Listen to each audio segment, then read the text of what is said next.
I'll just get the camera rolling now, so we can get some ticket. We can just we can restart actually. I'll turn it around slightly. Yeah, I think we're all good actually. Perfect. I'm just getting my jackets off as well. Off camera jackets off. And actually, I think all that. So I got jumpers off as well. No jumper. So going back to no jumper podcast. That's what this is about. So no jumper, hats all paid down. No jumper. I'm doing that sort of podcast. Yeah, I think that's this. It's my outtakes off camera. You don't see me doing all this, but yeah, got my T-shirt. You can probably see a bit off camera. We'll talk about it throughout the podcast. Nice. Yeah, I think we're ready to go. You're called Petty Creatures, aren't you? Mm-hmm. Pretty cool name. It's quite a general name, but it's cool to have a band called Petty Creatures. Mm-hmm. That's the first band you have on there. Creatures and that. Yeah, I think that we liked sort of the ambiguity of the name, and we liked that it maybe was left up to interpretation what sort of music we played, what kind of what we wanted to present. So I think we just really liked the name for that. Brilliant. That's it, a great name. So we're waiting for the ambulance. This is another ambulance. That's okay. Sorry to all the paramedics as well, passing around. Oh, is there a hospital? There's actually a hospital near which we just There's a short pass, isn't there? which we just down the road, up the road from Residing Farmhouse. It's like major hospital in Edinburgh that we have. So this is like a free outtakes already. We're just talking about go through the podcast. So yeah, of course. So I think in camera. Do you want to check if in camera and shot as well? Just have a look. Yeah, it's capturing everything good. We're all in shot, maps. Brilliant. So I think we're ready to go then. I think we're ready to make a start. We'll do our checks. Cameras are on, lights are on, hair's down, hats are off. Absolutely. Jackets and jumpers on, but no jumper jacket for me. Let's go with an outtake. Maybe a jumper's off and thing as well. Might be a thing on the podcast. You never know. You never know. Yeah, I think we're ready to roll then.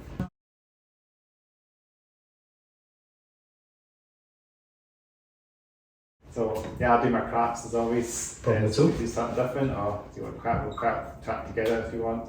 Yeah, have a whatever That's format. It, yeah. I don't do a crap in the beginning. So just if you want to join and just crap together. So yeah, ready to make a start. So welcome to the Hats Off Here Down podcast. Episode number 39 now, believe it or not.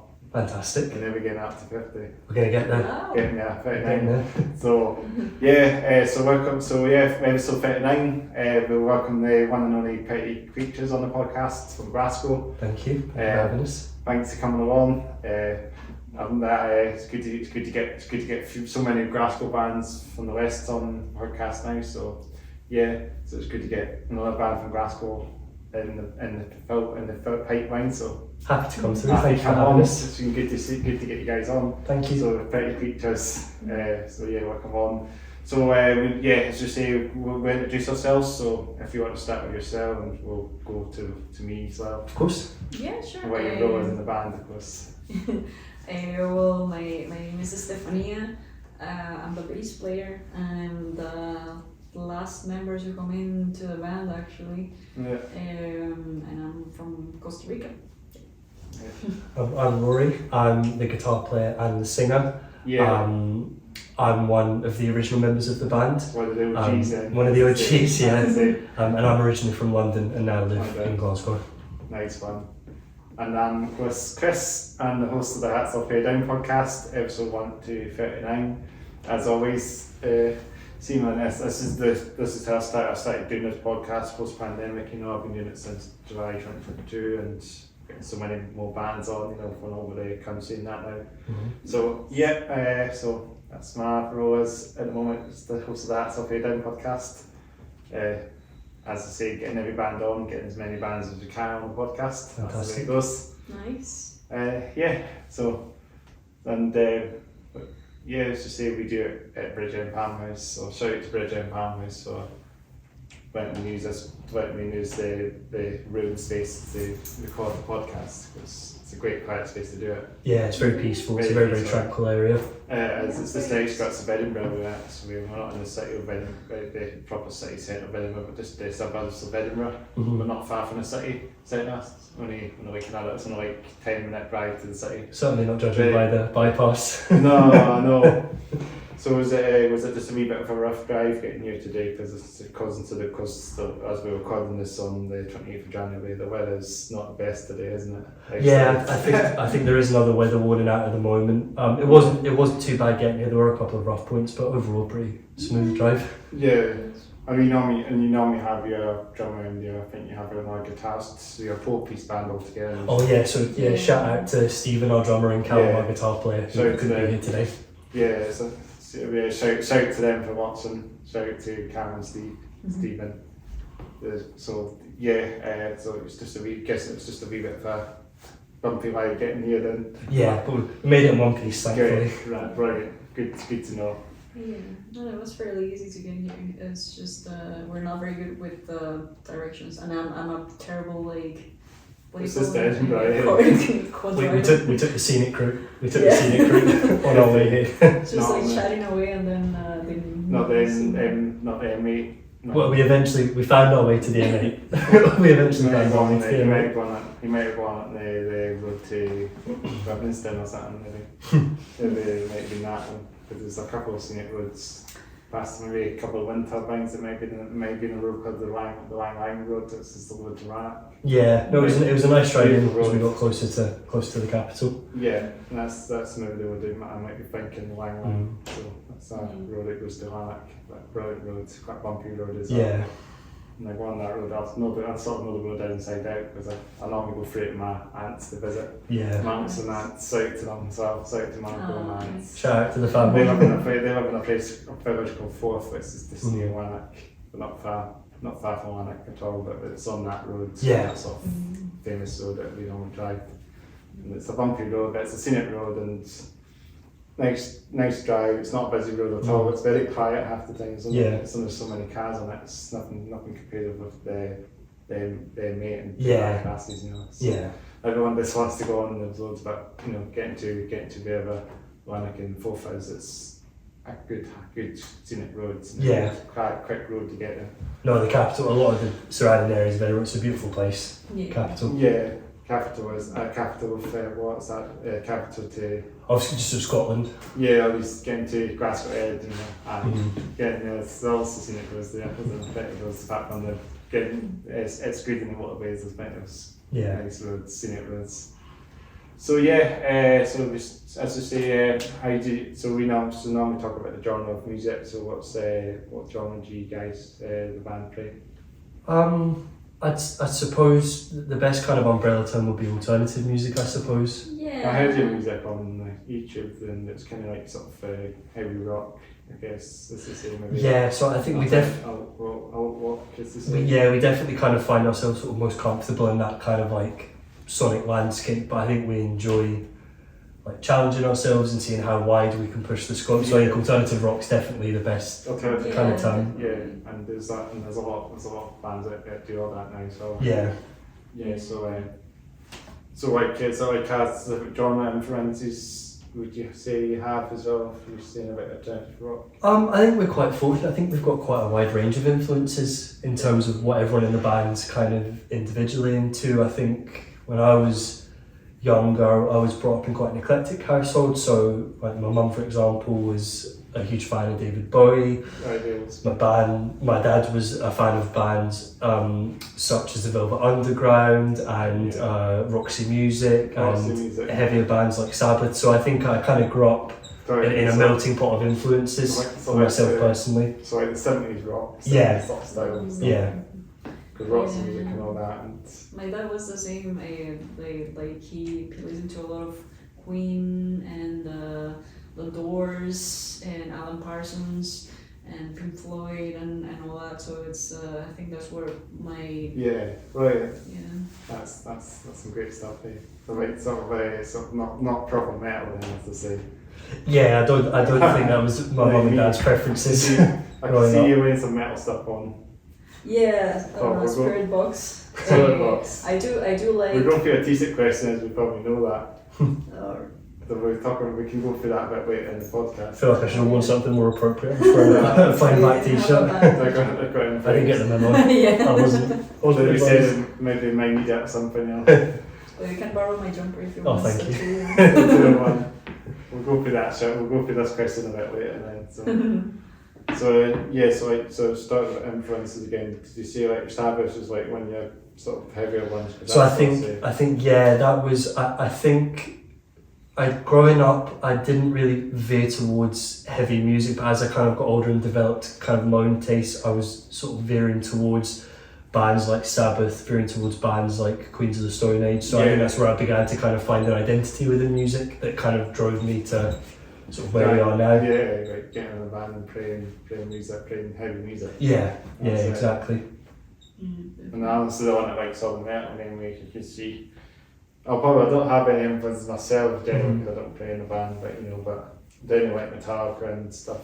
Nice. But I do like any sort of music. But I do like some like general bands as well, like alt bands, but not too heavy as well. But mainly metal, generally metal, as you probably know. And I like my heavier stuff. Yeah. Yeah, so it's good to know, and it's good to see good to see so many bands out there as well. You were saying about Spirit Box, yeah, that's a band that have got themselves out there a little bit, haven't they? Spirit Box, so Yeah, they're I kind love of Spirit Box, and I love like that.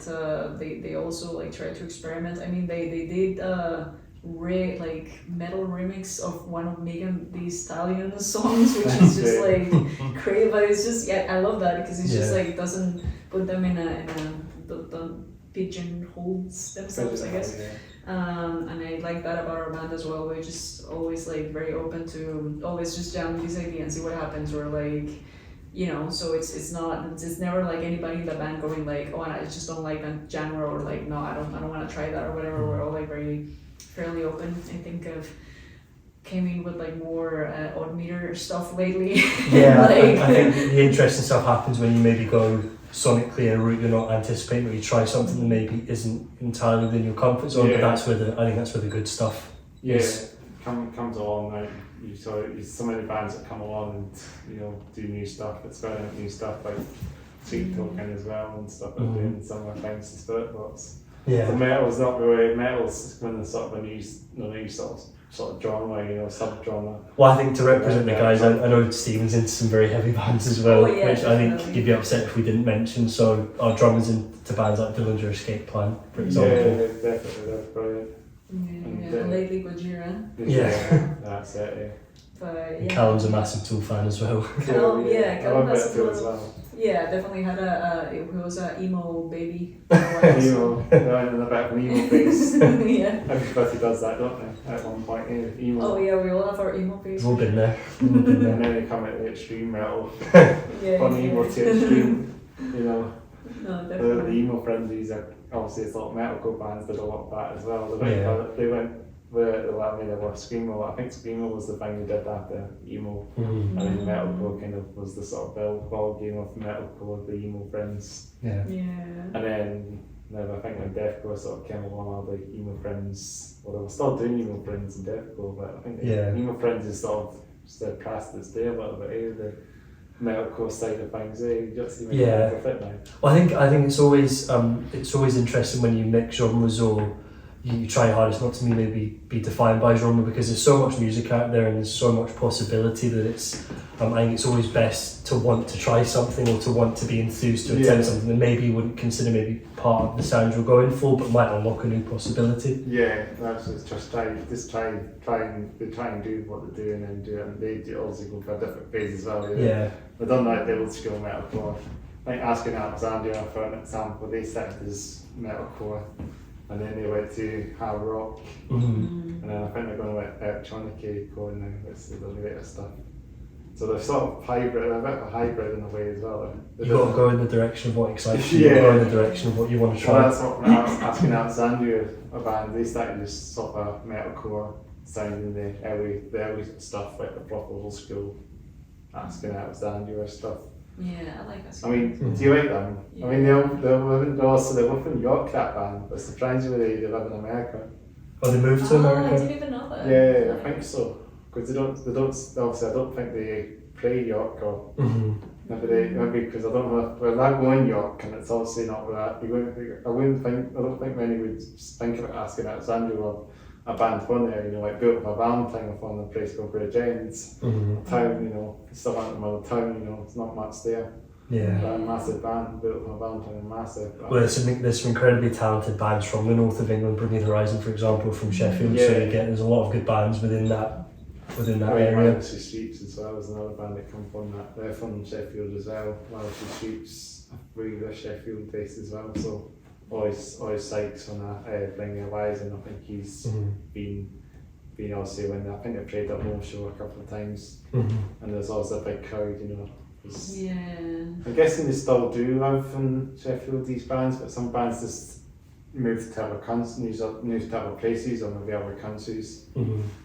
But I don't know. Do you think that? Do you think bands would stay in their own city, like calling it home, but most bands would move to another place, I suppose opportunities to travel, access to maybe other areas of the world as well, depending on the size. So Yeah. which I think maybe the members from asking Alexandra also to stay in America somewhere. I don't know where exactly in America, but well in America, but born in York. I think they were brought up in the UK, brought up in York or something. yeah. Interesting. I'm sure also Ben, I think Ben was actually living in Dubai. Ben Bruce is asking Alexandria guitarist. I know I hear things about him living in Dubai. Funny, but he was brought up from, guessing he was brought up from York, but he lived in Dubai for a while and then moved to America. But it seems like they've moved to other countries and stay there, and then when these bands move to other countries, obviously they want to play in that country, don't they? Because Asking Alexandra would also play in America more than the UK. That's what I see on the tour dates. Well, I suppose I think for some it may be like sort of tapping into that market, to build a fan base and to travel the States and tour and play the festivals over over fan base in America. in that part of the world. Yeah, Asking exactly. Alexandra. It depends on the fan base. Yeah. As well. Not a bigger fan base in America than the UK, I believe. So that's the whole point of Asking Alexandria.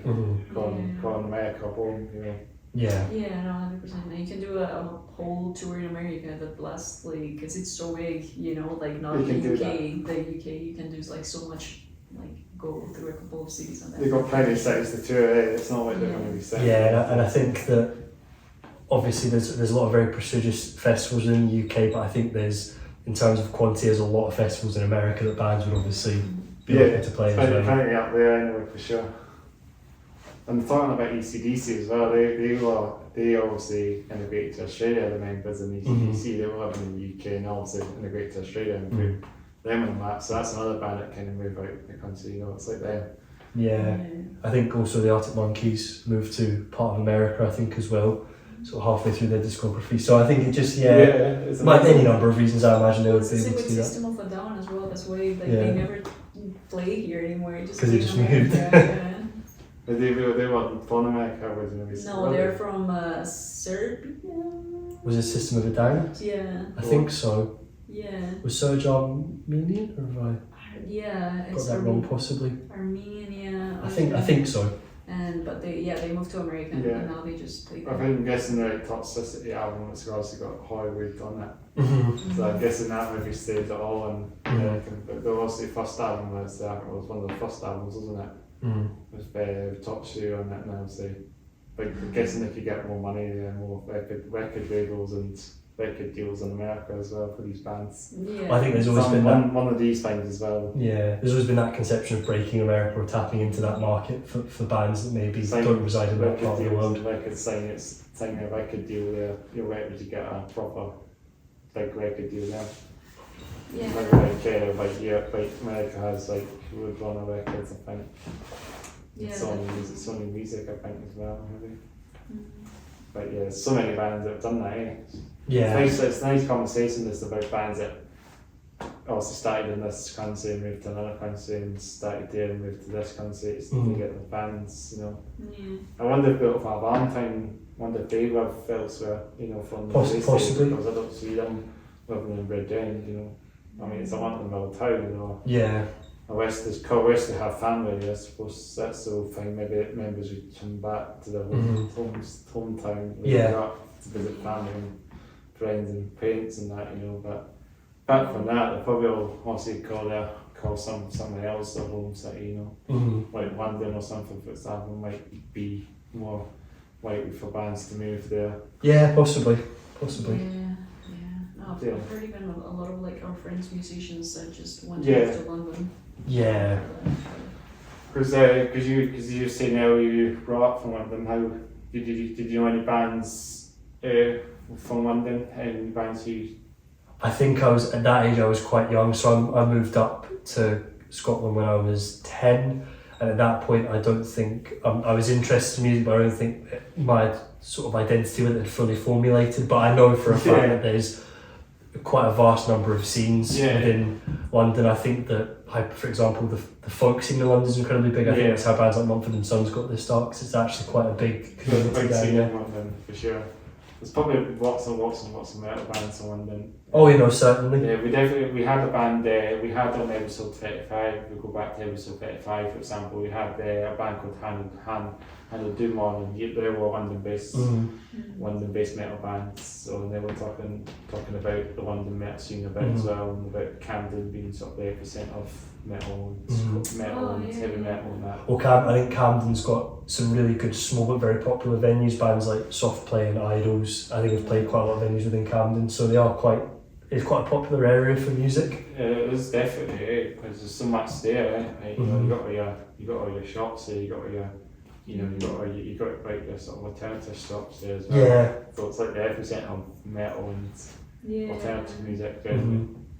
And as he says, it's. I think there's also so much happening there, so many venues there. Well, it's very gratifying when you seek out those communities of sort of alternative bands. For example, we played a show recently at Ivory Black's called Revolution, and it's really encouraging when you see bands of a similar genre, of a similar kind of style, and realize you are a community of musicians all working towards the same bands through there, sort of deal with that as well. Talking about classical bands, there's a lot of alternative folk bands out there as well. Oh, we couldn't recommend the Glasgow scene enough if we were going to advocate for it. Ivy Blacks is a decent venue for metal, isn't it? Yeah, definitely. It's a big venue as well, so it's quite a decent sized venue. I've been there as well, seen it. So it's in the city centre, pretty much. Yeah, just off of Central. Yeah, it's just off Central, pretty much. Yeah. So do you know, if it comes to like metal bands, do you like any metal bands when it comes to metal bands for you? Metal bands, I know Stephen's working really hard to get me into Dillinger and Converge. I do really like old Slipknot. I say if I'm going to pick, sort of put my flag behind a metal band, like they're incredibly visceral and the music's really intense, and I would have loved an opportunity to have seen them live. So if I was going to pick any band specifically, Well, they're amazing. I saw them live years ago now, but with Corn and that, brilliant bands. So but I would say they're brilliant to recommend you seeing them. I mean, I don't know what's going on. I'm also knew about the drummer leaving the band also recently, Jay Weinberg. Yeah, Corey Taylor is taking a break as well from touring and stuff. Yeah, he might be sitting up like on a bit of a hiatus at the moment, then, as they say. Probably. I think it's become more of not a revolving door of musicians, but certainly I think they're more open now to the lineup kind of changing because of the number of them in the band. Yeah, there's so many of them now. I don't know, there's 7 of them, isn't there? Yeah, I think it was 9 at one point as well. Yeah, there's 7. There's not 7 now. 7 of them now. I believe so. I don't know if they've replaced their drummer. I mean, yet. they should probably have replaced it, but I mean, that's what they wanted in the first place. They just wanted. They're looking for the drummer. I do think they are booked to play one of the major UK festivals. I don't know if it's download, but are they not anymore? I don't think they're playing download. They were playing. Well, they were playing Knockfest. Yeah, they done it with materialized, didn't they? But who knows now, because Corey's taking a bit of a time out because of his mental health and stuff. Yeah. And he's just gonna do the Japanese tour now. For his Japanese tour. That's what. Is that Slipknot? No, that's with his solo he's solo. It's released a second album, didn't he? Or, I'm sure. Yeah. So what is it saying it's not doing? They're doing a tracking, they're doing that? Yeah, no, he like Corey is not playing anymore for a while. He's just doing the Japanese tour because he's got some mental health issues and stuff. Yeah. So is it Slipknot going to still be going without him now? Or? I mean, they haven't really said anything because I feel like they've had so much like backlash from Jay, and they have like a legal lawsuit as well because of using Joey Jordison's like memorabilia stuff. Or that's ongoing with his family at the moment. I remember reading about that. Yeah. The same about he was amazing drummer at Joey Dan. That's sad. Yeah, it was incredibly sad. And he like contributed a lot for the composition part of it as well, which is I think kind of the issue now with like their newer stuff that it just doesn't, I don't know, it's just not the same. And especially when I think a band gets to that size, it becomes like a borderline corporation, and that's when things become complicated. When it becomes the size of a band. Like it's literally such a big thing you have to do, getting everybody in the same room together. Yeah, exactly. With 9 people on it, nine members in the band, intense. We're only 4, thankfully, so we don't exactly. have to do all 9. Or 2-piece band wouldn't do that, A 2-piece band would be easy. That's the thing with being in a band anyway, it's just like, you know, it's like being in a relationship with like 3 more people or something. Yeah. You have to maneuver that in a way, just like well, it's everybody's about getting everybody together in the same room and getting on with each other and stuff like that. Yeah, because it's something you have an emotional investment in. It's compromising communication is really important. It's like a family. It's like a family essentially. It's a family, isn't it? Yeah. You're in a very vulnerable space when you're writing music because it comes from such a visceral place, you know. Can be a bit hit and miss, can't it? Sometimes some of these things. Definitely. Yeah, it's good to know. I'm just going to. Can I just check the recording just to see? Of course. We know how it goes anyway, but we just double check if we're still going. I do that bit. To say, I'm not in the camera all the time. This is what I do every time. Just to double check the recording. You know, you never know, definitely. So we talk about a common question then. Of course. Since we were starting that a moment ago, let's say we go for it now. That's the one that I'll start myself actually. Top to bottom, as I say, it's called top to bottom. So we start to the top and then head down to the bottom of the tire. Alright. That's how it goes. So I'll start with my long hair, my long sort of flashy Chris Cornell kind of grungy style of hair. Right. Wearing my nail varnish, black nail varnish. It's pretty chipped now. If you see, I'll need to get them done again. So I might have new. In the next podcast, there'll be hopefully. Alright. We've got some new varnish on. Be all refreshed. Wearing my In Flames shirt, the end shirt. I believe it's got something on the back. It would say. I can't even remember what it says, but it's got talk about. Is it think about the end or think about the end? Yeah, I don't know what that means, but this is one of the songs. I've got this shirt. I've got the shirt with them frames. I think I got this one from them frames gig back in 2019. Nice. When the I the Mask album came out, I saw them. And frames are pretty amazing. All that death metal, but got some good songs. Me and my friend went to the SWG pre to see In Frames with like the Charts. That was like Howard Jones' other project. He's not in Kill 6. And I think it was another band, I can't remember what they're called. There's 3 support bands that night back in 2019. So the SWG3 is a great venue. You know that venue, don't you, as well? SWG3. Oh, the venue? Yes. SWG3 it's called. Yeah, it's I think because it's multiple venues and it's multiple floors, so I think it caters to quite a lot of gigs. It was fancy and modern. Yeah, I went to a lot of the bands there as well. Saw a metal gig there as well. So they had some good metal bands that come out now on occasional waves. So it's really good. So yeah, this is my Tires In Flames. It's a good shirt. Sorry if you see it front properly. Yeah, I've had this one for a wee while, but try and change it a little bit. Sometimes I work out rocker bands, sometimes I work out mainstream metal bands, so it sort of changes sometimes. Nice. Yeah, got an undershirt as well to keep myself warm in this sort of weather. I know it's not the nicest out there, so undershot, got a jump off camera as well, got a Vans jumper off camera, green Vans jumper, and a jacket, and a pull and bear pull and bear sort of long sort of windbreaker sort of jacket off camera as well. So, and then going to the sort of middle section, road to mids, got these Bethanol jeans, or what they call it again, Beska jeans, Berska, if I can pronounce it properly, Berska company, and a fashion company, sort of fashion brand. So I've got these ones at the shop in the city, in St James Quarters, they call it. Berska, some good stuff, super skinnies, and yeah, just comfortable, good for boots as well, as you see. Wearing my Don Martin military boots. I wear them on every podcast now. You probably see this year pretty much. Got my military Don Martin track boots with the laces and the strap. So if that fails, I can wear them on my laces. It's two in one. As you've seen in every podcast episode, Martin's all the way, DMs all the way. I've got a fair pair of DMs as well that I also want to kind of keep off camera and kind of look after. Wear them on gigs more likely that I might wear them on the podcast at some point when the weather gets better. Maybe wear some Vans or sort of like sneakers and that as well. I have worn Vans on the podcast. That's my sort of more sort of summer better weather shoes, you know. So yeah, I think that's my attire.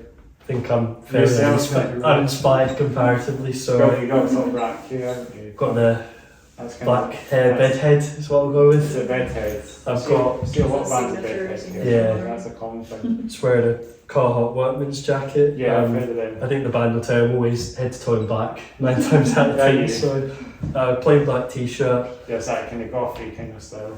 I think I've always just liked it as a colour to wear. I don't think I usually wear much else. Yeah, the car, I've heard of them. Yeah, just to keep nice and warm because of the weather. Yeah. And a black t-shirt, black skinny jeans, and some black Adidas shoes. So not really mixing it up a huge amount. Adidas. Yeah, nice.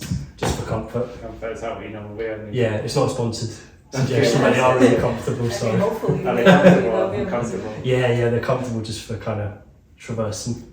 Yeah. But yeah, that's all I'm wearing today. Yeah, quite simple then. Yeah. That's quicker than me anyway, going through the day. I know, I feel like I didn't have as much to kind of refer to. I know it's trying to explain it a bit more, but yeah, but they called Adidas, what they called? Oh, Adidas Specials, so they're just they're comfortable because they're sort of like suede material, they've got good support underneath, so they're just good as kind of general wear. We used to got the same, we used to get the tons of shows. Yeah, exactly, we've got advertised, you know what I mean? Got advertised. Yeah. And then maybe that's what I mean, good way to show them. Yeah, exactly. I do. I've got a pair of sort of Doc Martin boots. Oh, do you? And a pair of sort of leather Doc Martin loafers. I'm a huge fan of Doc Martens because I think obviously they look very stylish, but they're very, very durable for the weather. Yeah. So they're a great couple of pairs of shoes. Do you wear them quite often in DMs? Just when you're walking in that. More generally, not when I'm playing. I think for sort of jumping on pedals, but certainly for kind of general day use. Yeah, I would wear them. Yeah, right, that's a good way to go. Good DMs all the way. Yeah, exactly. So it should be. You go through them quite often then, or do they last a while? No, I try, because they're such a good pair of boots, I do try to take care of them as best I can and help them to last as much as I can. I had a pair of Doc Martens before as well. I had a pair of Doc Martens, if you go back to sort of last year in the podcast, I had a pair of Doc Martens with yellow laces on them, but they were kind of falling apart. Yeah, it's hard because I want them to last forever, and they just don't. And that's why I got these ones now, because these ones are made for like my hikes and walks. Yeah. I don't mind getting these ones all covered in dirt and mud and stuff. Yeah. The other ones I also look after. I did get a pair of, I would need pairs of like Doc Martens, higher ones like 1914s that go up to there. I've not shown them, I've not had them on podcast before, but the day may come. The day there'll be a day it'll come someday. Someday there'll be a day that'll be episode 50. I'll need a bit of one when I get sort of band. It's kind of got that sort of tire. I felt we've not dressed to impress today. Sorry. Yeah. DMs to do hikes and DMs to do go to gigs and DMs to Yeah. show. Yeah. This is a great pair of shoes. Yeah. Do you go for like, the waistcoat or do you just wear the black laces and? Oh, normally just stick to black laces. I feel like again, I'm always usually head to toe in Just black. In black. Yeah, I got yellow one. I got yellow laces on the ones the rear dots as well. Yeah. The yellow one. I very appreciate them because my last Doc Martens laces were black and the laces broke and I had to get a replacement and I decided just to go for Just to mix it up, yeah. Yeah, it looks very cool. I thought it makes it really bright and I do appreciate the yellow laces on them. That's my opinion on them. But Well, clothes can be really, really expressive, so it's good to have them as you would like them. yeah, so yeah, Doc Martens all the way. That's the way to go. Doc Martens. Sorry to Doc Martens. Sorry to them as well. Well, I'm not wearing Doc Martens actually. They were So, like vegan boots or something. They're not Doc Martens. No, I have some, but there might be somebody else. Are there somebody else? yeah. There might be No, somebody these else. these are just because they're not made from leather, so it's just like vegan ones. But Spirit Box shirt. It looks like Bloodbath when I noticed that shot when I first seen it. It looked like the Bloodbath logo, the death metal band. Yeah. I thought it was Bloodbath, but it's not. Yeah, So it so looks- and then that's the Tool. tool. It's nice red. It's red all the way, red and black. Yeah, I love Tool. This one was from I went to see them in London. They don't wear free up, do they? 2021. Yeah. They're not very free up. It's tough because band merch is so expensive and you have to convince yourself during gigs I won't spend that much, and then you inevitably just make your way towards the merch Yeah, stand. it's I expensive, know. isn't it? Yeah. Also, if you've been like, have to get coming big, like- sometimes or whatever, then Yeah. you're like, I'm not gonna buy it, and then you're like really excited about the gig after, and you're like, I'm gonna buy So everything. this is a great financial decision. Exactly. You have to get a bootleg shirts. That's the thing. The cheap ones, bootleg ones. Yeah, just like getting before the gig. But or it something sometimes like that. does have the same logo in the back of them. That's what I mean about them. Yeah. It's funny that so how they, if you get a official t-shirt, it doesn't have, it's still got the same branding as like Fruit of the Rooms or something, for example, normally make Yeah. t-shirts. So to Fruit of the Rooms, I think that's the company that made all the band t-shirts. Well, it's good. All I the think metal band it's, shirts are just, it's good when bands go the extra mile and the stuff's like really good quality and it's gonna last and it's like comfortable clothing. Well, Yeah. it's like, I love like merch that is like very specific. Like I went to a Sigur Rós concert and they had like incense, and then they just like they were like, oh, this is a link to like listen to a specific song while like doing a tea. Oh, that's and- really cool. and, Yeah. like incense, so it was just like really like this is Involved. an experience. Yeah. So, yeah, I love that, and it was all like made from people in Iceland as well, like really like handcrafted Yeah. and stuff. It's good when bands kind of use their creativity like that, Yeah. especially with merch and things you can actually purchase. apart yeah, from the whole sort of point CDs is and vinyls. getting them some money as well, to it, for the merch. Yeah, of course. No, a lot of it comes from that because, like, well, now with streaming and stuff, obviously nobody's really buying music necessarily, so they have to make it out somehow. Have to do it. And I think sort of during COVID, it was sort of impressed upon us how essential sort of merch and things like that are to the survival of bands. Maybe not bands of a huge scale, but certainly sort of medium and smaller bands. Yeah. The sale of merch and things like that's imperative to sort of a band's survival. They need to get a lot. I probably had a lot of merch getting sold around that time then. Yeah. Oh, yeah, definitely. I think it was Mastodon that came out and said like, oh, they were just bankrupt. Financially speaking, we can't continue to provide the level of production we would like. So like Mastodon did they lose out a lot? I guess because they're a great band, Mastodon. Talking about Mastodon, Yeah, I love them, but they just they're all right now. Also, I think they're still playing. Well, it was a scary time because there was talks of sort of venue closures and bands being very honest about the fact that they couldn't really continue during that period. So So that was obviously awkward. it's very uncertain. Yeah, same for like Edinburgh venues as well. Since we didn't get any gigs for again. Yeah. At least. It was difficult for those organisations to survive as well. Yeah, sort of miss all the metal scene during that time, but that's the thing. But yeah, we still find gig bands are touring and gigging again. Yeah, That's the main thing. as it should be. As it should be, hopefully as long as they can anyway. Absolutely. hopefully, yeah. Well, it's really nice to see like live music coming back and like with a force and like people actually supporting it as well, because you never know how it's gonna go, if people are gonna be like really afraid to be in crowds again or Absolutely. so it's Yeah, it's a lot. It's getting used to it again, isn't it? yeah. maybe what my first, I think my first gig when I came back was a gig back in, when I first started going back to gigs after all this stuff sort of ended. I'm sure the first band was also a local band, but so it was a band called Nassau, and that's at Cadaver.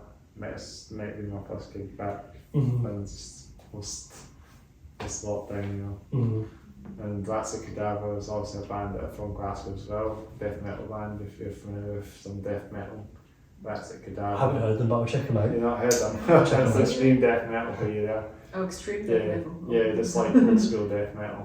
Nice. Shout out to that's a Cadaver. Nice. They were like the first band I saw after the lockdown and stuff. Oh, that's cool. First gig That's really cool. in 2021, September 2021, because they were playing Edinburgh. I think they were literally a new band then as well. And yeah, about bands, seen them a few times actually, Edinburgh. They played Edinburgh a few times, but definitely want to see them again. Yeah. There's still school death metal, there needs to be a lot more old school death metal bands out there, you know. Oh yeah, definitely. Like a bit of old school death metal, you know, like I know we have a couple of bands out there that do all that stuff, but most of the bands are in Glasgow do all the old school death metal. But I do think there's bands that will do that as well. I'm not a huge amount of bands I'm personally familiar with, but I think because we maybe don't entirely stray that genre, we don't really come into a huge amount of interaction with any kind of old school death metal bands when we gig. We do, yeah, no. Maybe one day. Maybe one day. Because you were playing it like Quest at Winter Warm Australia, weren't you? Yeah, we were playing that show last week. How was that then? Oh, amazing! Yeah, all the bands were like some good metal bands there, isn't there? There were really young bands as well, which was interesting. So yeah, it was nice to see sort of bands of mixed ages, of mixed genres, of mixed styles, but it's still like a community of bands all kind of geared towards the same thing. There's a lot like around, like was the Patty Cannon, were they playing that? I don't think so. No, Name doesn't ring a bell. Yeah, band, they're from. They're good death. They're kind of scram death metal, but I think they're from Dunfermline. Yeah. They're not. I thought they were Glasgow based when I first said that, but it's not. Oh, that's great. They're Dunfermline based band, I believe. But brilliant band. I think they're playing when I'm talking about Patty Cannon. Shout out to Patty Cannon if you're listening in. They're playing at the Live Quest Festival in May, I believe. I saw the name. So it's the band of the Toys of Glasgow on that, you know. Nice. But they obviously brilliant bands. There's some great old school, probably metal on the metal, death metal on the shore. That's what they've got. They have the beach balls now, all the sharks and all that sort of moshing along. Yeah. Nice. Beach balls moshing. That's how they go. They've played in America as well. Yeah. So they're actually a bit more exposed than a lot of other bands in Scotland do. But brilliant band. We'll have to get them on the podcast. Absolutely. Definitely would be a great name to get out here as well. You know, it's always a surprise who's going to come on the podcast next. Yeah. You never know who's coming. See who's available. I won't mention it, but it's always a surprise behind the scenes who's coming on the podcast. Oh, that's cool. That's cool. We don't know who's on next. You never know. It might be them. It might be Catty Callan. It might be Machine Heads. We'll be sure to keep tuned to see. Might be In Flames. Nice. Maybe Spirit Box. Maybe Tool. Well, please keep us posted. Yeah, hopefully. I don't think we'll be at that point yet for these bands, but you know, we might get bands like Patty Cannon on at some point. Maybe. Yeah, that would be really Breach from a Fin to Density. Intensity Breach from a Fin. If you've heard of a band called Breach from a Fin, you check them out as well. They're from Glasgow, so I don't think they're based, but they're a Glasgow based band. But yeah, check them out. Well, it's a brilliant band. Have you heard of them? I haven't, but I've always said that I'm a huge fan of recommendations, so I like to go away from some of the list of bands. They're like kind of like thrashy metalcore sound and groove metal. I don't know if I say groove metal, but I mean metalcore. But I don't know. They hadn't started a bit metalcore when they started, but I saw them a couple of times. I saw them at when they were like a small band. They were playing at Studio 24. I've said this in a few episodes, but Breach from a Fin played a venue in Edinburgh called Studio 24. well, RIP because it's also no longer there. It's also student flats now, but it's just a great venue for like great metal bands. You know, Reef and Finn were playing there back in 2014. Brilliant band. We're looking at it now. We're supporting Trivium last year. So last September I was at Trivium. I was still Trivium at the two Academy. Fantastic. And it was brilliant. It was Reef and Finn supporting and all the culture opening up. So they're very up there with the mainstream bands now. Yeah, and the fantastic. Bands saying, like, That's cool. but you never know, they might be on this podcast, you never know. You never know. Yeah, definitely. That'd be a good way to get the Afro women out there as well. Nice. Absolutely. It's always encouraging to see a band that's maybe started from small beginnings, achieve success in it, and achieve some traction. And more success. Maybe because I think they're getting more traction now. This is probably coming up. They're getting more traction nowadays, certainly, because they're supporting a lot of these bands. You know, they're playing, they're probably headline at some point. It's never know. Bloodstock or Thermal Festival. Never know. Oh, that'd be amazing. Let's see them one day, it'll be good. But it'd be good, it'd be really good to get them on one of these days, but I don't want to say when that happened because behind the scenes, as I say. Of course, Say say no more, say no more. Don't want to say anything until it happens, until it's on the channel. Until It's all available. Yeah. So it's on the channel, that's the way it goes. Nice. Cool. So yeah, we had a few Glasgow bands on before as well. So Nice. yeah, so we probably actually well actually say this because you probably see this one in Saturday. Sorry, I'll get my words. I'll say this actually because we've done this already. We've done that already. So I had the Paper Sailor on the last episode. If you know them, you've heard of the Paper Sailor. The Paper Sailor. I haven't actually. It's just one band. Our local knowledge seems to be absolutely. Yeah, it's a no, Glasgow. well, I want to say in my defense, I'm not from Scotland, so. But Paper Sailor, we had Paper Sailor on the podcast, the previous episodes, and the episode before that, we had another band from Glasgow, Catalyst Symphony. Catalyst Symphony, I think they're called. That rings a bell. I Yeah, may possibly have. they had them on. It was the 2 episodes ago, so I've had a few Glasgow bands on. It's such a. I think it's such a huge community within Glasgow musicians. You don't really realise the the wealth of bands that just play. get in touch with them. play in That's Glasgow. the point. You get in touch with them and getting them on, and getting them Of course. Of course. Yeah, that's it. So yeah, 3 Glasgow bands on. I've had actually 3 Glasgow bands in a row actually, including themselves. There you go. So Bringing more over. Wax and Cadaver, maybe Wax and Cadaver. Hopefully get them on at some point. The Fatal Collision, do you know them? Fatal Collision. Another band. That actually rings a bell, yeah. You like them? You heard of them? Yeah, Thrash I think metal. They're like so. thrash I've metal. seen like some posters somehow or. Yeah, they're heavy. Had old school thrash metal. Yeah. I think you go back to like one of my early episodes, like episode 7. I've done them pre-win a long time ago. Cool. It's the same member from That's the Cadaver. The bass player plays in Vital Collision. Oh yeah. You inevitably end up having to get musicians to kind of help out multiple Bass players are bands. always in demand. You know how it is. Yeah, there's so many bands that play in one band, and there's always a member. It's Fatal Collision, That's the Cadaver, Windows Thunder, some old school death metal bands. How many other? There's I think there's a few more probably that not can't even so many to mention that I can't even really mention them. There's just so many to mention out there. So yeah, there's so many bands out there from Glasgow. It's a big scene there as well, isn't it? Big metal scene, a big rock scene. I think every kind of genre. I think that's what kind of why I fell in love with Glasgow. It's got such an expansive. Let's talk about music Edinburgh scene. bands as well. So we've got Edinburgh bands talking about a band that I've had on quite recently again, just before me. I've had them on twice now. Extra, and they were a band that won Metal to the Masses last year, I believe. Yeah, they won Metal to the Masses last year in 2023. They played Bloodstock, and they're getting out there, getting more exposure. Fantastic. And you check out the start as well. Another band. Have to make a list. Yeah. Put them We'll homework have to watch this back and. check out check them out. I'll type them in the search then, you know, Nice. so they can see it and they can drip the channel and that's how it works. So many bands in Edinburgh. I've had a few. I had many of them in Edinburgh. Nassau and so many bands like this. Kind of I have to look back at the podcast to see what bands I've had on because I've had so many of them on. Yeah. I've had what other band I've had from Edinburgh. I've had plenty of bands from Edinburgh.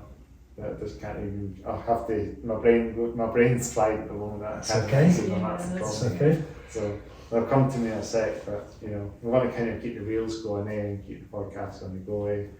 So that's how I kind of. That's the thing is, if I want to keep the conversation going, it's sad. My brain goes berserk at the moment until it eventually tries to spit the names out of the bands throughout the podcast. So it'll happen. It'll happen no doubt soon. Oh, that's cool. So, do you want to talk about how you got the band name? Let's talk about that because that's a really interesting name. Yeah, so we originally we had a different name, and I think we went through an evolution where sort of Steph joined the band, and we were trying to make some decisions about how we take it further forward, what it will look like, what it will be like, and we thought a good place to start would be the name. And I think it's quite a simple name, isn't it? well, a huge part of it kind of I liked sort of the ambiguity of the name. It didn't really tie itself to a particular genre or a style. I liked, I think I just liked how the name sounded, and I think it gave us the freedom to sort of experiment and not kind of box ourselves in musically and decide this can represent whatever we want it to represent, and that gives us all this room to kind of breathe. Definitely. Yeah, I mean, I came to the band when it was already named, so I had no say on the name. But no, I like it though. It is like easy to like. That's the thing about band names, though. It should be easy to remember, and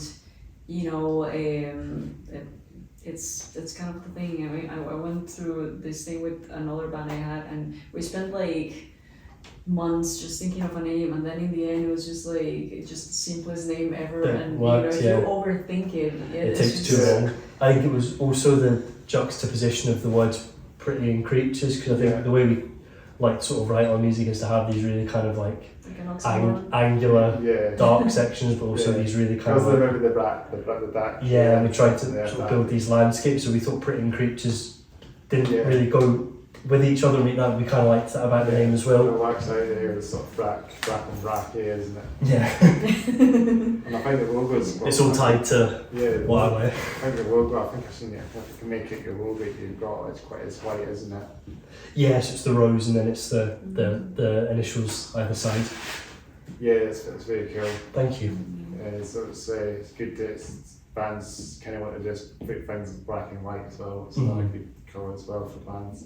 Yeah, we liked the logo was quite striking. Again, as Steph said, I think simplicity is always key. Yeah. I think you can get you can overthink it or get bogged down trying to overcomplicate the name, but if it elicits a feeling in you, I think that's all you really need a name black and red needs to do. Up on metalcore. Yeah. To say is, but black and white's always a good colour for Gothic sort of colour, Yeah, a good kind of like striking combination. So it stands out a bit more. Yeah. So you can see it from a distance away. Yeah. Some bands go for the white logo and white on black, Well, I think there's times where I think if the logo is maybe overly convoluted, sometimes it's hard to make out what the name of the band is. I wish to have a white background and black logo is another way to say it as well, so it can work both ways. Yeah, exactly. Can just work black on white background and black logo and black background and white logo, so it can work both directions, you know what I mean? Yeah. It was quite striking as well, both ways. You can swap a line, you can go for a black background of white logo and white background of black logo. Yeah, so we do have some merchandise. The way it is a black t-shirt and the logo's in white, just there's a nice bit of contrast and it's visible. Yeah, it's that bit. We're talking about merchandise. Do you have any any merch albums, t-shirts? So we do have t-shirts. We don't have any physicals of our music just yet. It is all available online, but we do have t-shirts. Yeah, and you've got them also printed out in that as well. So we have those available. And then you've got pins. We don't have pins. I think we've really diversified our merchandise too much. We need to have another band meeting about this. We'll take this outside. Okay. What's that? Sorry. No, I was just saying that we don't really. I think that we originally planned to have t-shirts, and then we thought about sort of diversifying the merchandise. But I think we'd preferably like to have some physicals of the artwork and maybe some Yeah. physicals of the music when it's possible. Yeah, Because the artwork for the singles, if for every single Joe Lomax is the person that does the artwork, and it's just he's a very striking visual artist. So Yeah. it is like really worthwhile. Just the art itself is just really cool. So I Right. think just having that merch would be really gorgeous in a shirt or something, because it is like a beautiful art. And yeah, so I think that'll be our next step probably. Yeah, yeah, definitely. yeah. So so that's the merch question anyway. So should we talk about anything like, do you have like favourite music albums on any artists' music? Favourite, I think I always kind of relate back to one of my sort of favourite albums of all time is Radiohead's OK Computer, which is quite, I know, maybe a left-hand turn for the music we play, but I think I've been kind of reared on Radiohead since I was a kid. So yeah, I think that their albums really like speak to me. Can't be a bit of Radiohead. No, I think for every occasion. Yeah. I remember hearing Radiohead when I was a kid. You know, that song OK Computer. You know, it's a Kid A album, isn't it? So Kid A came out sort of in 2000. Yeah, I've had that one, and that's got it's got some great stuff on it. Yeah, can't be Radiohead. My dad's a big fan of Radiohead as well. Shout out to my dad as well. Shout out to your dad. Yeah, he's big into Radiohead. He's probably got every album in the discography. Good man. Good man. It's such a great pursuit. I've never seen them. They've seen them live, but I've not seen them live. But they do experiment with lots of sounds and stuff. They've got the songs sound to give it a good feeling. And well, I think that's where my kind of sound like they're sad songs at the same time, but they sound very good. Yeah, I think that's where my kind of interest in like building sonic landscapes came from, because they really paint a picture with the sounds they're making. It's hard to describe. You can visualize their songs. Yeah, exactly. Yeah. I remember this tune when I was younger, and always you get some good feeling. It gives you gives you chills. Yeah. That's a good stuff, you know. Yeah, that's what we want music to do for sure. Yeah, but it's a good. I'm guessing if it's kind of sad songs as well at the same time. You know, I feel like that's what we do. Like they're accused of not being upbeat, but maybe in some ways. Yeah, but what a band! They've done some good experimental stuff. You know, probably one of the best bands out there generally. Well, I think it was I think it was sort of being fearless and sort of saying that each album doesn't have to have a connection. So they say Britpop because they are Britpop, aren't they? I suppose I think the first album maybe touches of the second. I think then they sort of kind of violently shifted away from that. Like Manic Street Preachers is another one as well. It's a big one as well. Manic Street Preachers. Yeah. What about you, Steph? Do you have a favourite album? Sound Awake by Carnival. Cadaver, Yeah.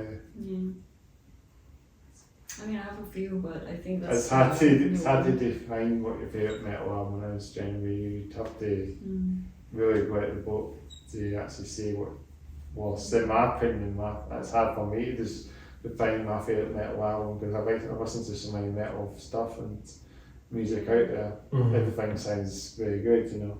I know, it is a You don't have a question favourite at for the end of the musician. day. I think you just go with the flow, and just like this album, and you want to listen to it again, and like this band, and listen to this band. And it just depends on what it does for you, and I suppose different albums are for different needs, essentially. Yeah, exactly. Yeah. So, well, I mean, it was built for a long time. It got me into metal in the first place. You know, I've said this on plenty of episodes of the podcast. My OG metal band, I was just talking about built for a long time early on. That was my OG metal band, you know, getting me into metal, you know, back in the early 10s, pretty much on the 10s itself. You know, listened to Built for My Valentine, probably the first two albums, I think. Maybe it was actually My Chemical Man's. My Chemical Man's one of the bands as well. Because saying about that, maybe they go after. I don't know if they were before or after Built for Valentine. It's hard to say. I think I went into Built for Valentine. This was just my direction of rock, metal, getting into metal. You know, I think it's Built for Valentine. And then maybe a bit of My Chemical Man's, which is a bit different from Bullet. No, but I think you do have those kind of bands that reserve a special place because they maybe were the entryway into a certain type of music, the entryway into your love of music. So irrespective of whether your tastes aren't that way anymore, you still have an appreciation for them. Well, it's good to know, it's good to I've got a good place since I've built for a long time. That's a great band. I mean, massive band now, even if they're from Bridgend, as we say. As this place is called Bridgend as well, but I presume there'll be loads of Bridgend farmhouses in Bridgend in Wales as well. Not this Bridgend farmhouse. Yeah. Bridgend farmhouse. another part of the world. In Bridgend, there'll be some plenty of farmhouses in Bridgend, so there'll be lots of Bridgend farmhouses. Not to get confused with this one. Being in Edinburgh, we're not in Bridgend. It's quite far down the map, isn't it? But brilliant band, built for a long time. Proper heavy stuff, thrashy. They were kind of started as maybe more metalcore, maybe when they first started they were getting to that point. Cause they've been around for a long, long time. Yeah, but they are just so tight and so great, big band, they're playing around the world. Like, you know, they played there, I mean, they've got plenty of fans around the world that like them. Yeah, it's a brilliant band, I've never seen them before, that's the only thing. So some are to-do lists, but... Well, I think the testament of a good band is how it's portrayed live, and if they're able to, you know what I mean? Yeah, I mean the last album, great show. The titled album was pretty heavy. But the one released in 2021, I think it was, maybe, was it 2021? Yeah, it might have been. It was self-titled album, it had some really good stuff on that. Really heavy, just coming back to the sort of roots a little bit. Yeah. Kind of, it's a bit more heavier, I mean it wasn't like Tears Don't Fall and stuff like that, it was a bit more melodic, you know. But that's a great band, but it has some heavy bits in it. The like Metallica is of UK, I guess, you know, I'm sure built for a long time, I'm sure they were influenced by Metallica, I'm sure. Interesting. Yeah. Because I'm sure it was maybe one of the things, but then they're just taking it up a step, you know. It's a bit more modern, thrash, metalcore sounds. Maybe like Trivium as well, talking about another band that sounds like built for a long time. Well, I think it's also... They're like Metallica as well. Well, I think a testament to their competency is the amount of time they've endured and lasted as a band and retained that kind of level of popularity. They started as a frat. They sound like a Metallica sort of tribute band. They started and now they've got their own sort of sound. Yeah. They're thrashy, but they're a bit more melodic now. The better stuff is a bit more...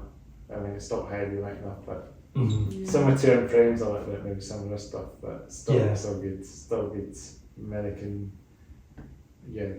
sort of good American new wave American heavy metal sort of sound, I guess, as to say.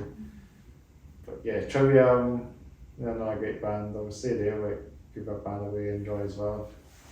But I've got plenty of bands that I just can't say what my favourite would be. It's difficult, I think you can have multiple favourites for multiple different reasons. I think that's the beauty of it. You just have to just listen to every band in the world, you know, like this band. Let's get started. Too many. Take a while to get through that. Got a big book to read. It also like it's just one for every stage of your life, I think, because I feel like for me starting out, like Red Hot Chili Peppers was a really big influence in why I wanted to play bass in the first place, and so Blood Sugar Sex Magic was one of my favorite ones for a really long time. And so I don't listen to it as much now, but it has that nostalgia factor of like what it meant at that specific time in my life, you know. And how that changes.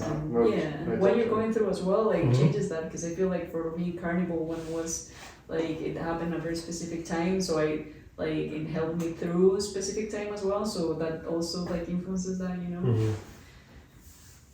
Right bands. So much bands out there do their own genre. There's some good stuff like Trevor's and System of a Down, and I was saying like traditional metal as well, still good, you know. Do you know a band called Midnight Force as well from Glasgow area? Midnight Force. Again, the name genuinely does ring a bell. Jerry's just gonna hate us. I'm just gonna get my phone quickly. Of course. The rest of the noise department their as well. members are The rest of the noise department is another band as well from Glasgow.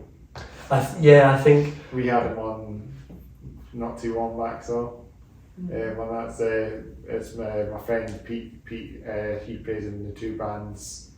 He plays drums on Does he play drums? No, I don't know if he plays drums in Best of Noise Department, but in Minute, of course, he does drums. I think again it's a testament to how expansive the Glasgow music scene is, because Yeah. there's so many bands you would never get round to all of them depending on the genre and the venues Yeah, and where they I play. think London obviously a big massive city. You can't get through London metal scene. Yeah. That's cool though, because there's so much music to listen to and discover, so that's cool. I think it's the beauty as well of having Glasgow as being the hometown place where you gig, because you'll come across bands that's similar, but 9 times out of 10 you'll be gigging with a completely new set of bands. Every time you play. What's the bands that play in Glasgow generally? Like what's the sort of mainstream bands that you got the Hydro there and that play? That's not being used all the time for bands from. Yeah, and Tour also bands. there's a wealth of, I think what's so important is there's a wealth of kind of smaller venues for independent musicians such as ourselves, so you're never short of options of where to play in Glasgow and where you can gig. You've got Brock as well. It's a place that I've heard. Brock, is that in Glasgow? Yeah, Brock. It's got an X in it, isn't it? Whereabouts is that in I Glasgow? can't remember, but I've heard that name being mentioned a few times. It's a venue. Brock. I've looked that up, I haven't heard of it. Brock as in Road Brock, but it's Brock, I think. Oh, something to look up definitely. Oh, as in Block with the little plus sign? Yeah, inside. that's the one. We've played Block a couple of I times. do love Block. Block is a really cool I've vibe. heard that mentioned a few times. Block's great for gigging, but maybe not if you're going there for a quiet meal. It's maybe not the most ideal restaurant setting. Yeah, because I've heard it really mentioned a few times. It could be good for something to eat. We've played there a couple of times, but you do feel an inherent sense of guilt if someone's having a bite to eat and you're there just playing the loudest that you possibly can. Sound checking with Can you like actually, all so when seeing Brock, can you actually see the band while you eat, or is it just... Essentially, it's not ticketed and it's free entry, so you It's could go like- for a meal and just catch a band coincidentally. Really? Yeah. It's like this room, like Is it? where the stage is. It's like the stage is over there, for example, and so it's basically the people having Yeah, so we could eat dinner. and the door would be a band, Exactly. essentially. And That'd then be they'll fun, be like yeah. sound checking you. Exactly. That'd be fun. Depends on what kind of night you've opted to Yeah. participate If you in. choose to be there to see Then that it's fun. band, it's awesome. Be cool if there was like a metal night and I have like have some like like a bit of like fish and chips. What it's stand for? I think it may be carnage, but it would be exciting. Fish and chips. What's in a death metal band?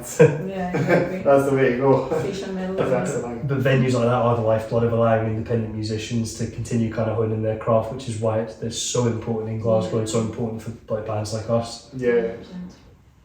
100%. Like there's probably a lot of unsigned bands, independent bands in Yeah. Glasgow. Because No, it's we're all true, essentially man. supporting each other towards the same Yeah. kind of goals. So Duncan Mountain does a lot of gigs as well. He's Duncan's fantastic. He's a shout real Duncan Mountain. real champion of independent bands and a real champion of heavy music. So we can't say enough nice things about Duncan and how he's Yeah. been massively helpful to us for gigs. 100%, I'm getting a lot of bands on Duncan's had lots of bands on this podcast that Duncan's put on as well. He's a great guy, Yeah. fantastic promoter. Yeah, shout out to Duncan. Shout out to Duncan, absolutely.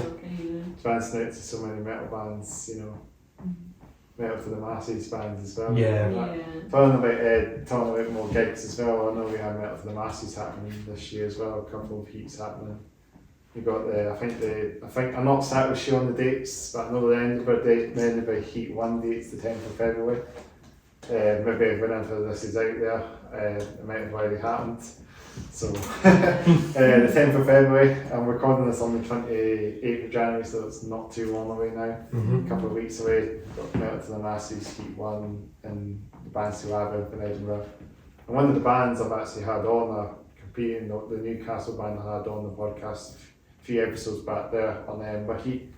And so they're coming on the 10th of February. We're along with a band called Hammer, and you got a band called Hold Tobe as well on the Heat as well. So 4 bands, and then you've got Radio Fury. Oh, we've played with Radio Radio Fury. Fury, We yeah. played a lot of bands. We're in the south now. We played Are they Sneaky Sneakies? Pete's with Radio Fury. Yeah. They're really nice guys. They're really good bands. Shout out to them as well. I know Sneaky Beats as well. This next day, Regins. Oh yeah. Do you know a place called Regins next to Sneaky Beats? I don't know. Unfortunately, I would love to explore Edinburgh more, but I only know a couple of venues. Yeah. You've got Sneaky Beats, you've got Bannermans, you've got Fantasy Labyrinth, where Metal to the Masses, Heat 1's happening. As I said a minute ago, Radio 4 bands, the Heat 1, so one of the bands will get through to the semi-final, and then I think one of them, is it not two of the bands or one of the bands in the semi-final? I can't remember. I can't remember how it works exactly again. Out to the masses. I think you just have to put a mumble in or something. What bands want, whatever band it is, maybe, Yeah. and then put it in the skill. I think it's Soul Dragon Music. I'm putting it on, so shout to Soul Dragon Music. Shout out. Some good stuff. I think they normally do the Metal to the Masses in Scotland, pretty much. The whole of Scotland. So you got Bathgate Heat, you got Glasgow Heat, you got Fraserburn Heat. I think you've got an Aberdeen Heat as well. Don't think we were invited. No, it's Aberdeen. No, Fraserburn might be the Aberdeen. Yeah. Don't think Aberdeen has. Dundee has one, I think, doesn't it? Believe so. Yeah, Dundee. All the kind of major cities. Kirkcaldy has one, I think. Is it Kirkcaldy? Kirkcaldy. I think it might be Kirkcaldy. Maybe it's Dundee. I'm not sure if it's Dundee or Kirkcaldy. I think Dundee, Kirkcaldy, Bathgate, Edinburgh, and Glasgow. Will you be attending the Edinburgh Heat? Yeah, I'll be at the Edinburgh Heat. Nice. For sure. I think then the grand finals in Edinburgh as well, so that's a bit important. Fantastic. That'll be later. I'm not sure the date is. They actually announced a date, didn't they, on the grand final? They actually announced one of the bands. I don't know who it is again.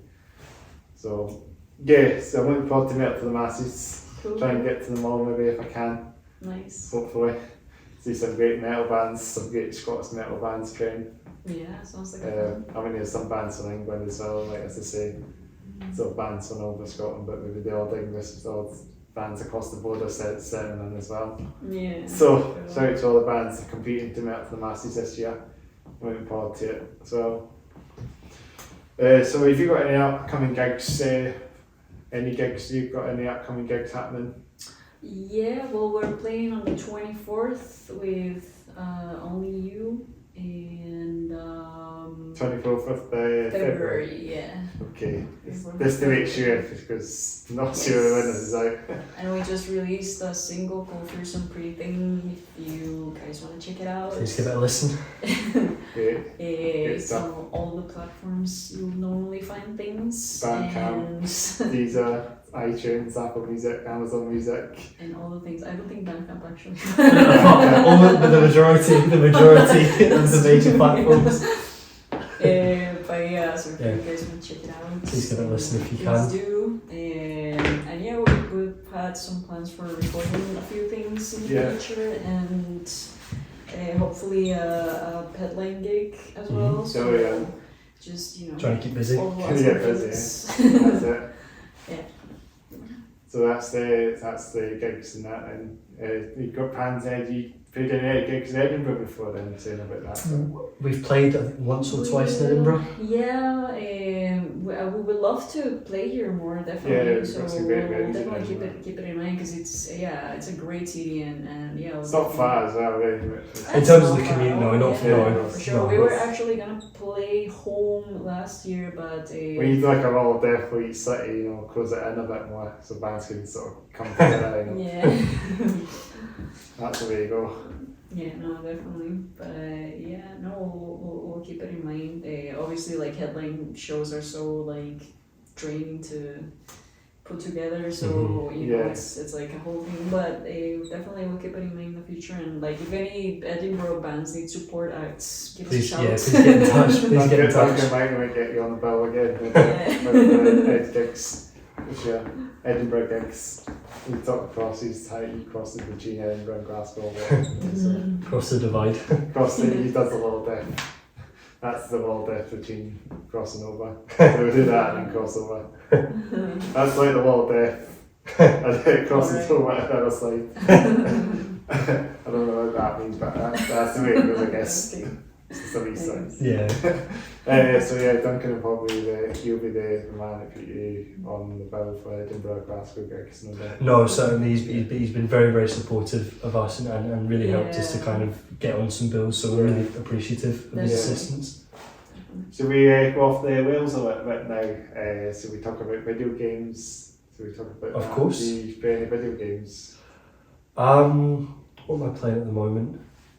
I've revisited Hitman specifically, which I've really been which I enjoy, because I was just about killing people. But I've been playing that recently. What have you been playing, Steph? I've been revisiting the Assassin's Creed saga actually. Very Is nice. that Valhalla or what one is And that? yeah, because the Ezio Auditore one obviously is my favorite one, but So one of the like, is that the Valhalla you're talking about, isn't it? no, that's the one in Florence. The first one's actually the one. Was that Brotherhood? No, Was it that's two? actually before that. Oh, Even. right. Yeah, So- it's literally the first ones. It was like three games with Ezio Auditore, and it was like with when Desmond was still alive. Mm-hmm. So that was like his lineage and stuff. But yeah, I love Assassin's Creed. So Yeah, there's so many games I've had out great. there. Yeah, I love like the whole history thing. And Yeah. all that. So It's Ubisoft as well. yeah. So Ubisoft. So it's the Ubisoft. yeah, Ubisoft's nice. Yeah.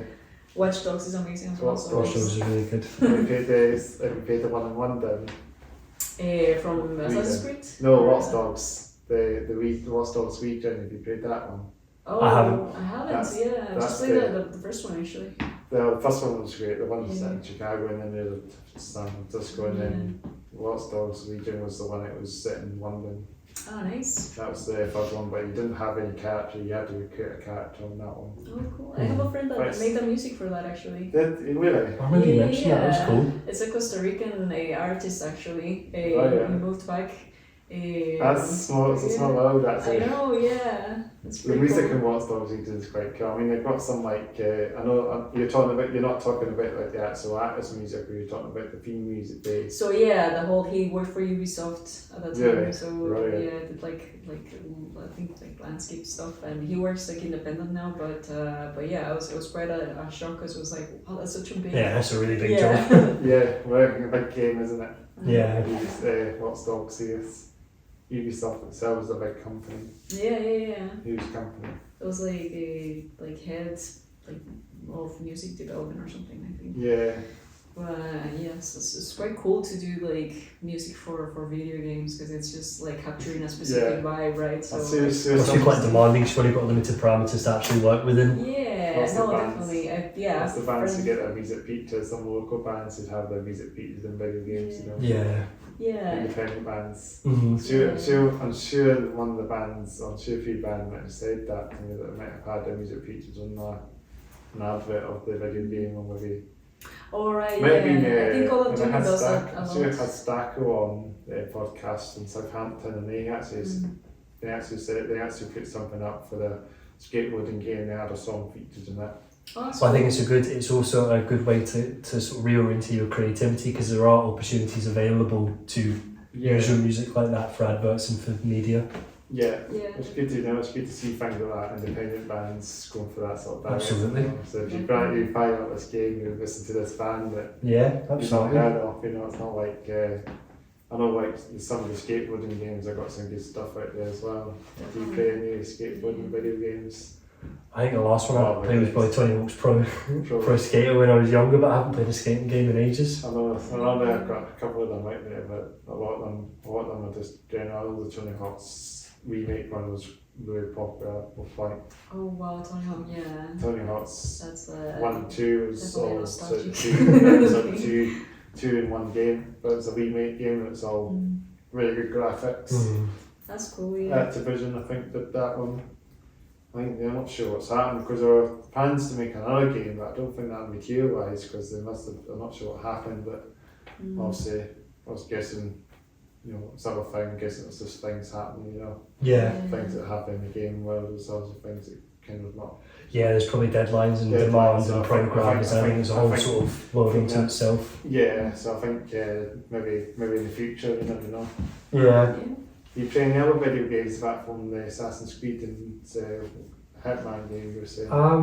What else have I been playing recently? Playing the Spider-Man one as well. I was playing Spider-Man. I haven't got Spider-Man 2, but I was really enjoying Spider-Man for a period of time. Spider-Man. I think it's having the time to game. How old does that sound? Having like the actual like. No, I was thinking about that as well. Like, I don't even know where to squeeze in like an hour to play, honestly. It's popular Spider-Man games. For what then? Yeah, but yeah. So the first Marvel game, played the Miles Morales one, but I haven't got around to the second full, fully fledged But that's game. another one as well. Yeah. Recently that one. And then obviously with myself, obviously I play video games, but I play simulation games. Mm-hmm. So on my other channel, I'll say this at the end of the episode, CM Headbanger channel, I do all my sort of video game cool. stuff. So Just similar. streaming and stuff? Yeah, not like live streaming, but it's just like pre-recorded videos and I just commentate on them. And Oh, that's cool. I do simulating. I play video simulator games, so I play like driving games. Driving like simulator games as in truck driving games and Oh, nice. not anything FPS or FPS games or MMP. I think the most satisfying is Power Wash Simulator, which Oh, looks like yeah. so therapeutic. It looks incredible. What? I would play it. It's just where like you you basically have to just like you power wash an area and you get points if you I power wash like everything it. correctly. But it looks great. I I love would it. love That that. sounds really satisfying. Sounds so good. Do you play simulation games then? I don't play simulation games, but I can totally see the appeal of it because it's so hyper realistic. There is a satisfaction to Yeah, them. there's a lot of that going on. Yeah. A lot of these genres are getting out there a lot more. So I play like these truck simulator games, so like truck driving on the road, Yeah. truck simulator. And Film Bus is quite a good bus sim game. It's like coach driving. You're driving Fricks buses. Like the big guns, the big green coaches you see on the roads. Yeah, because you see some people have like a really Fricks buses. quite a cool game set where they have like a gaming chair, they have an actual gear stick, Yeah. a wheel, and like a That's- quite expansive HUD. that's So what I'm talking about, see. yeah, I don't do that on my console. I'm on console. yeah. But I know a lot of gamers play the Euro Truck Simulator 2. They do all that sort of stuff. Yeah, Really get it out there. You feel like you're driving a vehicle, yeah, And I know it's one of the things I really enjoy simulation driving games. I mean, it's quite popular now. I mean, a lot of gamers really want to play more games like that. Rather than games like FPS games. Well, I think that there's obviously you have your kind of standardised yearly releases, but I think that the gaming industry is again incredibly diverse because of different sort of Yeah, it's art diverse. styles, types of games. So there's a wealth to choose from. It's diverse nowadays, isn't it? Yeah. They can't get consoles, for sure. Yeah. You can do all that. You can get driving games. So yeah, I think that's good. And I know they've got train simulators there as well. They've got They train do. sim world. They do. They played them before train sim world. I would love to play a few simulator games, but I'm scared I'll become too immersed and I'll become obsessed. I'm That's just really That's what happens. That's consumed by it. that happens. There's Doesn't so it? many things fighting for our attention now, Too many games. And there's too many simulators, like you can simulate anything, Yeah, so exactly. where does it stop? It doesn't stop. It'll stop somewhere, but I'll keep going on. But I need to lie down for a while. hopefully there's going to be more coming Used out. to death. Hope there's more coming out this year that I look forward to as well. They've got Taxi Simulator coming out this year. Wow. Not a crazy taxi, but something Just real genuine taxi Just simulator. just like like down to earth. well, it's set in Barcelona. I don't know anything about it yet, but it's coming out in March, I believe. So soon. Whoa. What a time to be alive, huh? I know. Looking forward to it. We're not Truck Simulator coming out that will be getting the next on Netflix on. Look forward to seeing what we've got, what the year simulation games brings. Well, yeah, I think should we maybe sort of wrap it up then, I guess. Yeah, thank you very much for having us, Chris. Thank you for Yeah, having us. Yeah, really nice to meet you as It's well. been brilliant to get you guys on. Thanks for taking the time to come on and do the podcast. Yeah. It's been Thank you for great. inviting us. Yeah, it's been brilliant guys to come on, to take the time to come on this podcast. So where can you, before we sort of wrap it up completely, where can you check you guys out on socials? And Facebook, Instagram, did you say Instagram there? Facebook. Instagram. We've invented a new YouTube app as just for, just for our man. So yeah, Facebook, Instagram, Not TikTok as Spotify. we just don't. Too old. Yeah, we're too old for that. But Yeah. definitely, yeah, Instagram, Facebook. We have a website as well, Mhm. but Yeah. don't look at it now though because it's not on now. Technical difficulties. But Okay. so yeah, we'll tell you when to check it out. But Okay. Just Pretty Creatures Band, when you find us yeah, all kind of literally yeah, major everything's outlets. just All the main things. It's easy Yeah, to yeah. find, YouTube as well. We have a few videos YouTube. as well. We did so.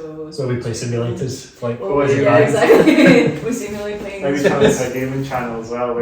yeah. Maybe Bright Creatures sprays. I think Stay for Tomorrow do all that as well. I know about a year the back of Stay for Tomorrow. Well, I've thought heard they play a bit of heard of the band. I know a couple of bands that of some of the members have like sort of streams and Twitch Yeah, channels, so I that's suppose right. it's another way to. They can do that. Definitely. It'd be hard to find them if it's under the username. Yeah. So it's quite hard to see what they're playing until you actually find them. Yeah, until you see what they're doing. Because sometimes they don't tag in the name of the game, they just put the date. Normally it's just tagged in as a random sort of name. Mhm. So like the date name or the date recording name or something, maybe it'll just come like that, and Yeah. I'll have a thumbnail maybe with this on the thumbnail, you know what's playing, it's just a Mhm. game, I'll be clicking it. That's the way it goes. Yeah. But yeah, thank you for having us on the It's been fun to podcast. have- Maybe before we wrap it up completely, so I was talking about this thing called RockCon, this is happening in Edinburgh and Glasgow. So I think it's do you know a band called Outtakes? Yes. I think it's Katie that's putting that on. Do you know it's the singer from Outtakes? I think she's putting RockCon on in March 2024, so a couple months away. But the 3rd of March is the Edinburgh one, but I think there's one in Glasgow as well. So I didn't know about it. But the 3rd of March one is the Edinburgh one, which is I'll be attending that one because I'll be doing my podcast live apparently there as well. Fantastic. Oh, cool. So if everyone will drop down, you can drop down to that. Thank you. Nice. Yeah, 3rd of March, Sunday the 3rd of March 2024 at the Wee Red Bar. Do you know the Wee Red Bar? We've played the Wee Red Bar. It's there. It's We've there, played. aren't we? Yeah. So it's part of the Edinburgh Uni, so Mhm. and the way she's putting it on for she's putting other things, I think there's like workshops and other things. Nice. The sound is fantastic. I think it's It's going to be really good. good. That's maybe the It's first really one. good. The first one I think the first ever WorkCon I think in Edinburgh. Nice. Like have a one dedicated ones for like bands, like independent bands, and they come along. That's really Anything to support independent Yeah. artists, we're behind. I think that's what it's about. So apparently that's the way. That's the Edinburgh one, the 3rd of March. I wonder. I'm not sure about the Glasgow one, but I'll be one at the Edinburgh one this year. Cool. Well, let So us know if there's Drop by if you ever. Keep us posted. Yeah. You're supposed to drop by if you get the time. If you got the time, just drop by. You know, Wee Red Yeah. Bar. Thank you. Come along, and we also got free bands. You got I think you got show night, showcase night. I don't know anything exactly what's happening. I'm just saying this, you know. I know what I like. I'm just springing this out there, but you know, you got free bands. I think you got Paper Sailor, you got Stay for Tomorrow, another band that I can't remember. But yeah, it's going to be a good night. I think, and a good day. Yeah, good day of I music. think it's midday onwards to 10 p.m. I think, so it's most of the day. So be worth it, I think. I'm not sure what else is happening there, but live podcast, I think I'll be doing that. I'll probably stick on for the band as well. I think it'll be a busy night. I think it'll be a busy day. I think it'll be a busy all day. I think it'll hopefully get lots of people coming along and seeing this Fantastic. and that. I'll be along to that. So looking forward to it. Good. It's gonna be a good day for it anyway, for sure. Nice. Yeah. Nice. That's great. So if you watched in the previous episode, I had Paper Sailor one he's come along on that as well. He's on WorkCon as well. So he's like a multiple instrument band. So he's got himself, but he does other stuff in bands, and he's got his music as well on his channel. It's like sort of Wild Brad sort of signing music, like Wild Brad's like artwork as well. So Oh, cool. Be sure to check it out. Check it, Paper Sailor. Shout out to Paper Sailor if you're listening to this as well. So it's great to get so many bands on, and shout out to all the bands that have come to WorkCon this year as well. So yeah, I think that's just about wrapped up then. So I'll just do my usual thing, was to say thanks a lot and the hats off for listening to the Hats Off Fade Down podcast, episode 39 with Pretty Creatures. Thank you for having us. Glasgow. Thanks again for coming on. Make sure to like the video, make sure to comment below, make sure to subscribe to the channel, of course. Below will be turn on the bell notifications. Gonna point to the button. Yes, turn on the bell notifications. And the searching box below will be my secondary YouTube channel, Game Headbang, for your gaming simulation stuff and live gig stuff there as well. So a mixture of stuff, live gigs and games. So check out that channel, Game Headbang. It'll be in the searching box below. Also, we'll be on our way we're nearly to 200 subscribers, but we're not quite there yet. We'll get there eventually, we'll get to a point. We'll have to go somewhere when we get to 666 subscribers. We'll get there. We'll get there. 666 episodes as well. 666 subscribers, what am I going to do? so many things, I don't know what I'm going to do. We'll just have to just put a wee thing in the community tag maybe. Say thank you for the 666 subscribers on the podcast. That'll be fun to put on. That'll be a fun thing to put on eventually when we get to that point. Well, yeah, I think that's us just about wrapped up there, guys. Thank you for having us. Thank you. Come on, we'll do some fist bumps. Thank you. Do some hard fist bumps. I've done 2 fist bumps at this one time. That's like, you're fighting. That's great. Thank you. Well, it's been good to get you guys on. Let's just slap it up then. We'll get a wee photograph of you guys at the end here. No problem at all.